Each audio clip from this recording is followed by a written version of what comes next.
I know I'm getting an extremely late start to this evening, but for very good reasons. Anyways, um, so I recently just, I guess you can say, joined Reddit. Before that, I never really had much interest, and the reason why was I had posted a pic of what I had captured in this house that was unexplainable. Now, let me get like this just straight off the bat. I've never seen anything. I've never experienced anything. I've never heard any sounds or anything that would remotely, freak somebody out. Uh, but the people I rented the house out to before, I know for a fact that something had been following them around for years. And maybe not them, but one person in particular. And they had caught some pretty crazy footage. So, kind of just scrolling through, I had just come across some of the most disturbing Reddit posts. And like I said, I barely joined Reddit maybe a week ago when I posted this pic. Of course, you get your, well, no other way to put it, shit talkers. I mean, I have better things to do with my time than to try to, like, fake something.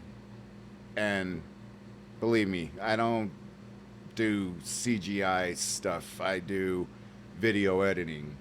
Um, and I didn't even do that when I was working in the music industry. So, I'm still pretty novice at it. But it was very interesting that a few people, and one person in particular, reached out and was very cool and kind about it. And in fact, for those of you who don't recall, you could see through my videos, and I had mentioned this before.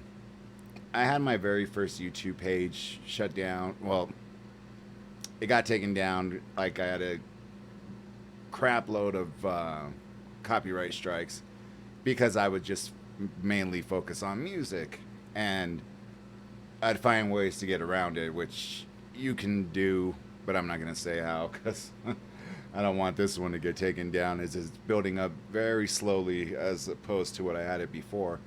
But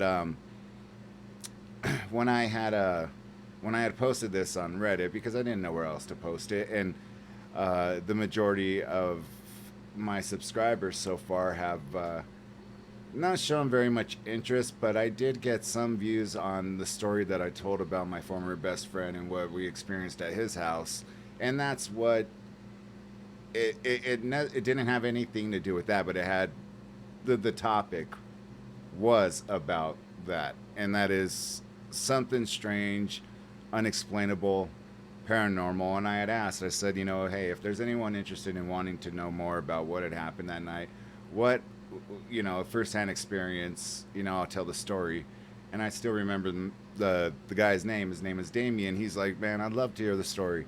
So I posted the story, and that got that got some views and that got some comments going. But whenever I've posted stories before about like strange, unknown, weird stuff, they haven't resonated so well. I know most of the stuff right now is true crime and music stuff. Staying within YouTube's guidelines now with copyright and all. But this I found interesting because it necessarily I haven't listened to everything but just the first story. And I've said this before. I'll let a story breathe a little bit before I jump into it, just to see, okay, how's this first story going? Okay, I'm feeling this. Let's go ahead and, jump into it. So that's what I'm going to do. This is some of the more disturbing things that people have found on Reddit. And I don't really have a desire to go like messing around on Reddit and looking at things on Reddit. I'm content with what I've done so far, but if this kind of stuff interests you, like I always tell people, just let me know. And don't forget that I do have like I had mentioned in my last videos, I'm always doing some prize giveaways whenever I post up, certain content where I'll say, okay, man, here's a prize. I showed the prize last night. If, yeah, whoever gets there, and you'll get it. Believe me. And I have a user to vouch for that, and she trusted me all the way, and like I said, she got a really nice gift, and I'm doing the same for the 500th subscriber. So that's my goal to get to. Still very well short of where I was at from my first YouTube page, but let's jump into this story because I want to see exactly where this goes with Reddit. Because like I said, I don't really have a desire to explore more than what I already have, which is just like the paranormal subreddit. But I'm sure it's as crazy as the videos that, and post about true crime stories. So here we go.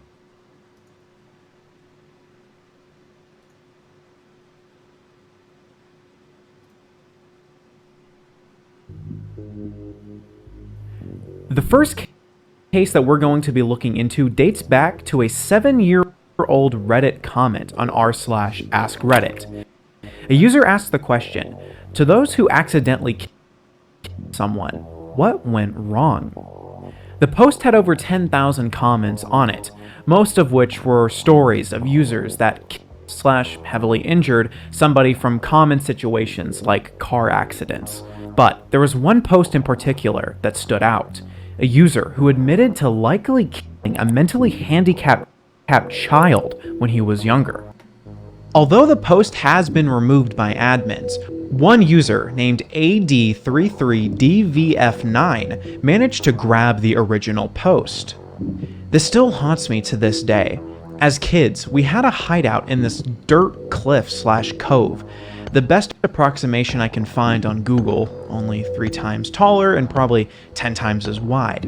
There was a neighborhood kid who, in hindsight, was probably mentally handicapped in some way, but to us he was just the weird/creepy kid. This was the 80s and we weren't exactly raised PC. 3 of us were headed to our base and found Creepy Kid sitting at the top in our guard chair. We yelled at him to get out, and he said something like, "Make me," and started lobbing dirt and sticks down at us. We all ran around the side to make our way up. It gets pretty fuzzy here, but all I remember is he fell. I still remember the sound. When we got back down to check on him, he was in a very awkward position with blood coming out of his mouth. We all just freaked out and ran home, and as far as I know, no one has spoken a word of this to anyone. We didn't go back for over a month and never said a word of it between us. Again, this was the 80s, so the media wasn't like today. Chances are it got a small article in the newspaper B section, missing mentally disabled child found dead after fall. Over the next few hours, his post would gather a few thousand upvotes and hundreds of comments questioning his motives and trying to find out all they could about the situation. Most assume that he/his friends ended up bullying and pushing the kid off of the cliff. Others felt it was simply made up, and tons of other Redditors were trying to encourage him to contact family members of the weird kid in question or even go to law enforcement. Users explained that since he was a kid at the time of murder, he probably wouldn't be prosecuted for it. The next morning, the user returned and added information to his post. Well, I didn't expect to wake up to this. I have no idea why we didn't collectively tell our parents. We all just booked it for our respective homes without saying a word. I think it was mainly because he was the weird kid, and we all thought that would get us in trouble somehow. No, I don't think we were directly responsible. Indirectly, maybe. How? No, I don't think we were directly responsible. Indirectly, maybe. Again, it's fuzzy, and all I remember is us throwing sticks at each other. I have tried to find any record of him to no avail. I remember the neighborhood kids from those days, first names, but not the last. I've since moved a few 100 miles away and didn't keep in touch. I don't even remember the creepy kid's first name. I have looked blindly for any record of the kid and have spent hours on Facebook trying to find my old friends, but haven't found anything yet. No, I don't know if he actually died or not that day. All I have to go off of is my mom mentioning him going missing and us not seeing him around after that. One user in particular took the challenge to try to solve this case and linked it back to Scott Kleesholt, a 9-year-old boy who went missing in 1988. While many users felt the body should have easily been found when police did a full-scale search for Scott, the original post mentioned that there was a big thunderstorm coming when they left the scene. According to Scott's police report, Scott was last seen not far from his home in the 3300 block of Leverins Drive, walking near a wooded area known as The Trails. It was just before a fierce thunderstorm swept through the area. Some Redditors made a case that the storm may have swept the kid's body into a river or the woods at the bottom of the trails. If you look at the image he gave showing the area, you may see how this could be possible. A different Reddit user who lives in St. Charles says that they remember the story and explained the location that is now Fox Hill Park in St. Charles had dirt trails and several steep gorges cutting through it in 1990. In the comments, someone asked if they had ever found a body or saw the kid again. The user explained that he had, quote, "No idea. We were kids, maybe 10 to 12-ish, so we didn't exactly watch the news or read the paper. Even if our parents knew, I don't think they would have mentioned it to us at that age." I did ask my parents maybe 10 years ago if they remembered him, and they said something along the lines of, "Yeah, didn't he go missing?" And that's about as far as I wanted to push it. A few hours later, the Reddit moderators removed the post and all of the comments, claiming that it was potential doxing. There is no evidence to say that law enforcement reopened the case or is searching for Scott's body again. This post can take you through a range of emotions. It doesn't help that the family allegedly still lives in the same house that once housed their child. It's absolutely tragic what happened to Scott and their family, and I hope that one day closure is given to them. On to the next story.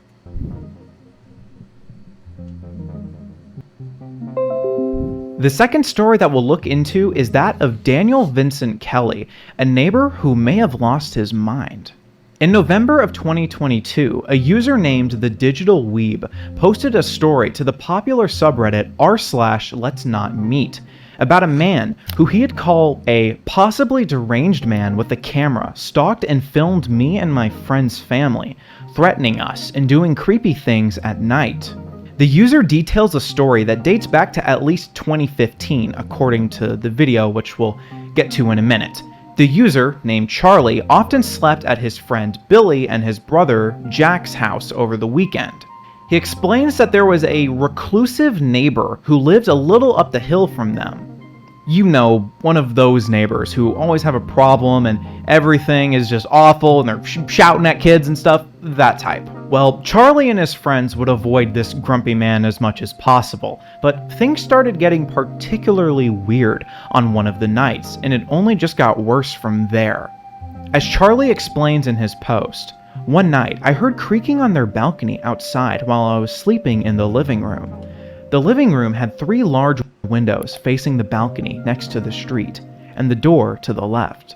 I was having trouble sleeping since me and the friends had been playing horror games. I looked out the window and saw the flash of light from the balcony. I understandably flipped the F out, and the parents came running and ran out onto the balcony, where they caught a glimpse of a man sprinting away. We stayed up that night, eating snacks, just kind of vibing while scared."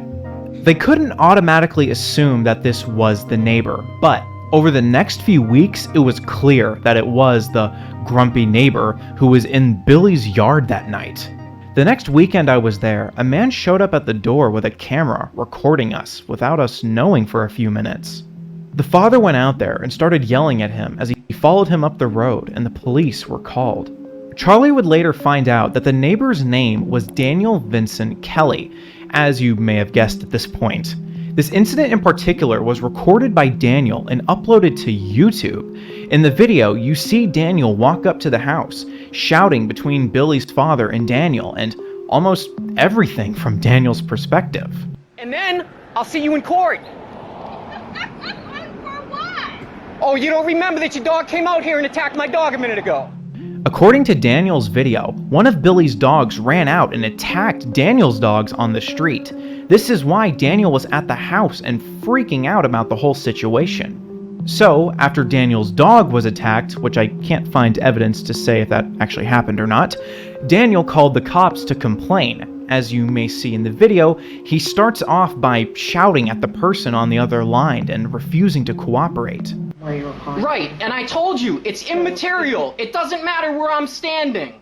Daniel then makes a claim that between the dogfight and the time he returned to Billy's house, they changed the door, which had allegedly had a hole in the screen, and that's how the dogs got out. In Charlie's post, he verifies that the door Daniel refers to never existed. So, Daniel is outside shouting at Billy's father, who eventually chases him away. Because the father chased Daniel, he calls the police. In the video, Daniel tries to do a citizen's arrest on Billy's father for assaulting Daniel. The assault being that Billy's father chased him in an aggressive way, even though he never physically touched Daniel. Though in the video, you can clearly see the father does threaten Daniel a bit. Don't blame him. You gonna kick me off the public property? Get out of my goddamn face! Oh, really? Really? If I ever... Okay, I can't stand on the public Shit's like sidewalk. that. As Charlie put it in the post, I'll admit, the father didn't handle it the best, but hey, we were all stressed as hell and it was becoming a lot. Later in the video, you can see Daniel start to get a little paranoid as he believes the father is now stalking his house. Taking a little walk down here, I caught this guy. He was like doing weird stuff in the bush here. He bothered to gather up a couple of sticks real quick to walk out of the woods, making it look like he's collecting firewood.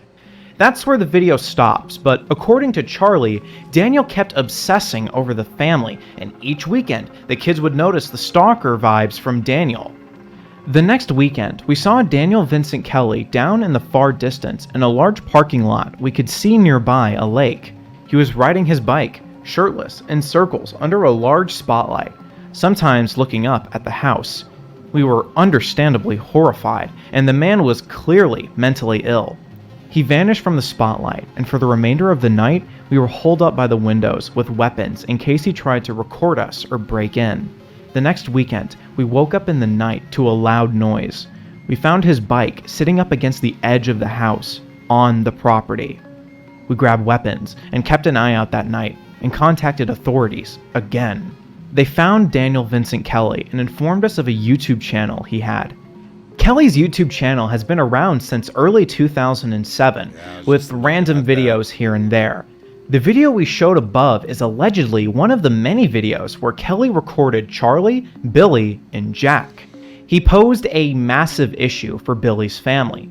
Charlie claims that at least 10 of the videos featured me, and almost all of them featured my friend, some of them long before my first encounter with him.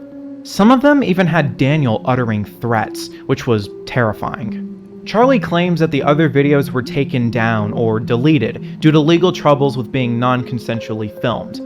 This man prevented Charlie from sleeping at his friends going forward, and Charlie says he and his friends haven't seen Daniel in quite some time. That's because, according to Daniel's Facebook, he has now passed away. It's likely that Daniel had some sort of paranoia or schizophrenia. In this video, he claims that he's being stalked by police consistently, and in this video, he's convinced that the police are trying to kidnap him. At the start of this video, Daniel seems to be walking around with a rifle, which, if Charlie had looked through his videos, may have freaked him out even more. That's freaky. Major SA warning on this one. This post is very grotesque in its details, so I just wanted to warn you before we went any further. It's really heavy. The post was made 8 years ago when a user created a throwaway account to reply to the r/ask Reddit question. Redditors who have had to kill in self-defense. Did you ever recover psychologically? What is it like to live knowing you killed someone, regardless if you did or didn't want to do it? The story he told the world was horrifying. The man explained that he lived in San Francisco East Bay back in 1995. He had a wife and a 20-month-old daughter, and they lived in a 2-story house. The user says that he was an avid gamer who, as per usual, would play games with headphones on and block out the outside world. One quiet Saturday morning, I was in my office playing Command & Conquer on my computer with my headphones on. I'd probably been playing for an hour or so when, during one particularly quiet moment, I faintly heard my wife cry out downstairs. Knowing that she was down there with our daughter, I pulled my headphones off to see if she needed any help with anything. Until the day I take my last breath, I'll never forget what I heard when I pulled them off. I heard the voice of a man with a thick Mexican accent shout, "Quit yelling, bitch, or I'll fuck your head off and fuck your daughter." My daughter was crying hysterically. After that, it was like some switch was thrown in me and my brain just shut off. I wasn't making decisions, I just acted. I don't even remember pulling the .45 from the lockbox in my desk. I just remember walking down the stairs slowly, scared as hell that I was going to see my wife dead when I reached the bottom. Instead, I saw my wife, half naked, bent over the couch, bleeding from somewhere in her upper body while being ripped from behind by some burly guy. Over the next few moments, the user's instincts just kicked in as he silently walked up to the guy and grabbed the arm which had a knife in it. The intruder turned around and, as the user explains, he shot him. He had apparently shot the man 3 times before he just dropped the weapon and went to go get his daughter. According to the user, it was the first shot that killed the assailant. He explained that it wasn't the fact that he killed this man that haunts him. Instead, it's that his daughter, just 1.5 years old, watched her father kill somebody. He explains that he didn't even check on his wife, but just grabbed his daughter and walked out the front door. The neighbors had heard the gunshots and called the police. The user asked his neighbor to hold his daughter as he went inside to check on his wife. The neighbors asked me if I had shot her, and I told him no. No, I shot the man who was raping her. I didn't realize at the time that I had the guy's blood spraying over half my body, and that I looked like something out of a horror movie. His wife had been stabbed twice, and the intruder had been assaulting her for 10 minutes before the husband heard what happened. I was sitting 30 feet away and had no idea it was going on, and that fact has fucked with me for years.